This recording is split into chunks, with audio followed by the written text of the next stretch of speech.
How LA Knight overcame a terrible gimmick to become a WWE fan favorite. Let's watch.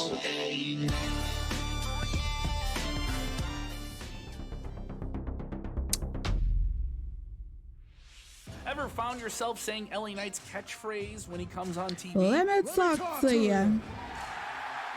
Absolutely. Yeah, you're not alone. LA Knight's rise in 2023 has been meteoric. Listen to that reaction when he comes out on TV.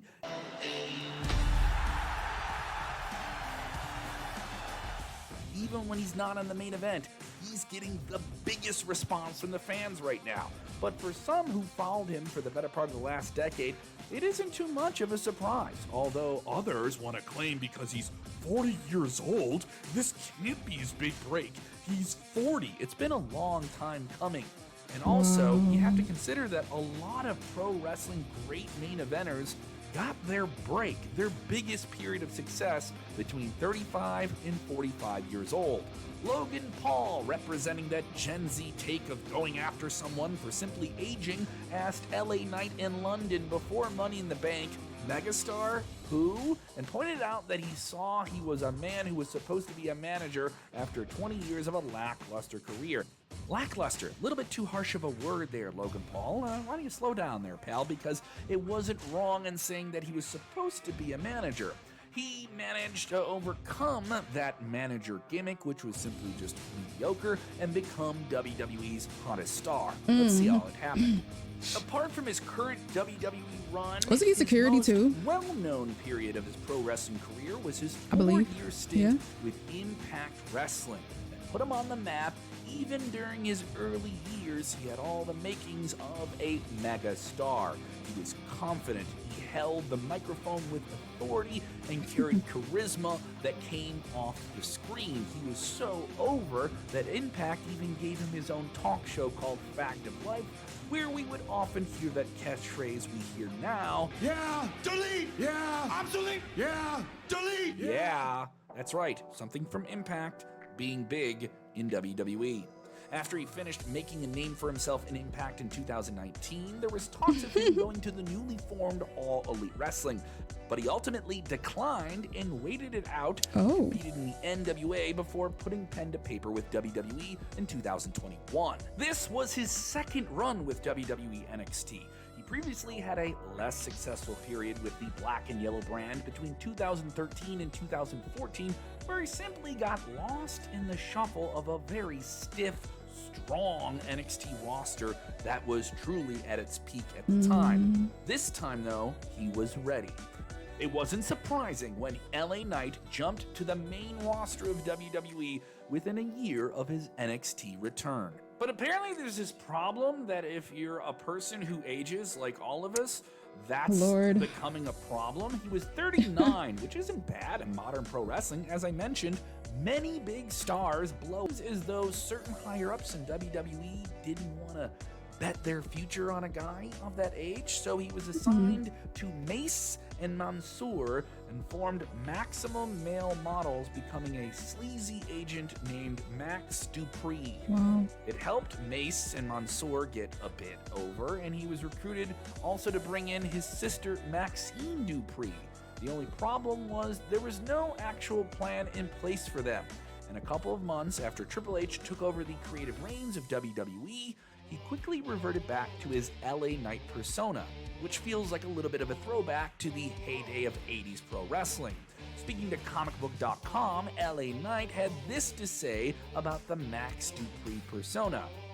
I'll just say this, at the end of the day, I can make anything work. But at the end of the day, I've got a real tough time not being me. I'll tell you this, it wasn't me. So when things came to pass and LA Knight started to shine through, it was the right place to go and not a moment too soon. He revealed that WWE's concerns with his age are what led to him becoming a manager, despite the fact that he had no surgeries, no major ailments that could inhibit him as an in-ring performer. It's also a bit odd that this was their concern, given that you have superstars in their late 40s winning world championships and getting pushed. 40 seems to be the new 30 in WWE, and they seem to have taken a weird exception to that with LA Knight. It kind of But it was sounds like they much probably worse. don't Chris Van know Vliet on his Insights podcast what to do with that he him, was sure he maybe? was close to getting let go. Without specifying what it was, he stated that a bunch of things happened that made him feel that way. Thankfully, he got the call telling him that he was being kept around. Given that he was red hot upon his own admission towards the end of his NXT run, it's not hard to see why he felt like Max Dupree was just a step back for him. And on Rosenberg Radio, he said the following. I mean, let's be honest, when you get pulled up to the main roster, there's a nice little pay bump. Can't say I don't appreciate that. At the same time, there's a lot of frustration knowing like, man, I was red hot at the end of that NXT run. While Knight was determined to make it work again, Triple H intervening certainly helped him because the game informed him of the decision to become LA Knight once again. You can only imagine what a sigh of relief it was for him when he went from being Maximum Male Models manager, that's still weird to say, to actually being himself again. Can we get a yeah? Wow. And this isn't a knock on the Maximum Male Models thing. They were entertaining and made the most out of what they had. And I thought Something Pretty Deadly done was a with it lot. that doesn't strike you as main event. It was certainly a detriment to LA Knight more than anyone else in the faction, with Maxine Dupree in retrospect probably being a better fit for them anyway.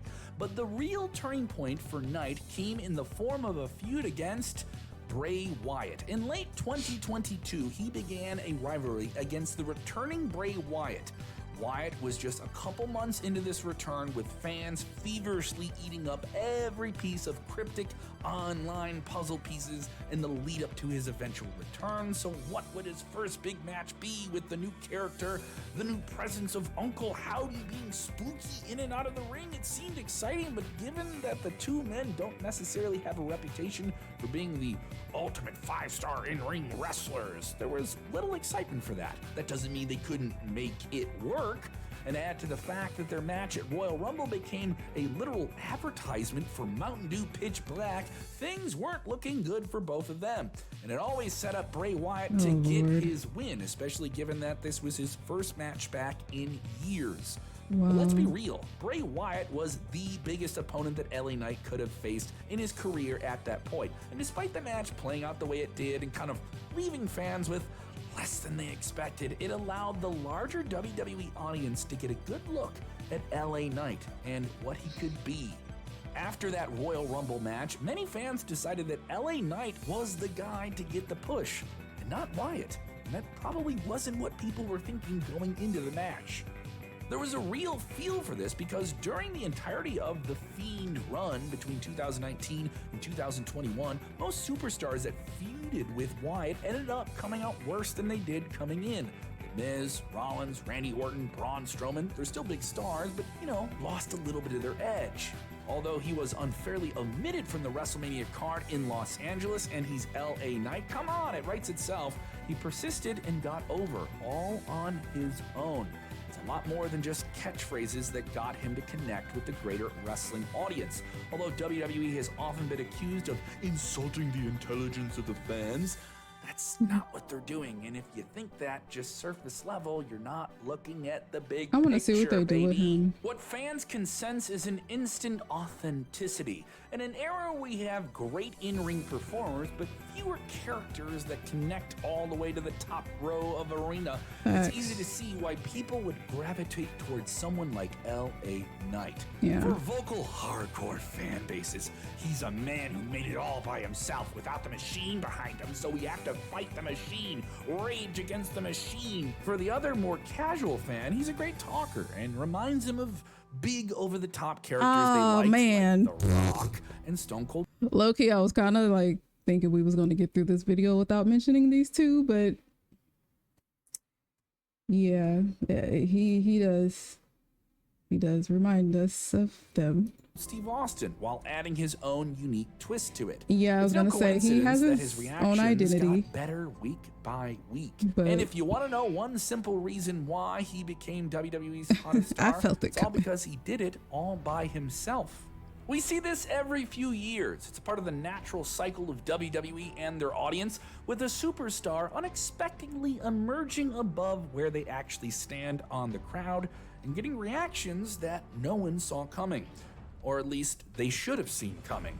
For LA Knight, escaping the Max Dupree character was directly related to him getting saved from a possible Wow, release. I'm happy I Timing missed certainly that. worked out, but that was just about Because that all probably the would have luck been he a lot. had. As we've seen, LA Knight has been positioned in some big matches recently, but didn't come up with the W, like Money in the Bank, and even more recently, he failed to get into United States title contention. I think that was the one where I isn't thought he was always like, good at striking while the I was iron like, is oh hot. shit.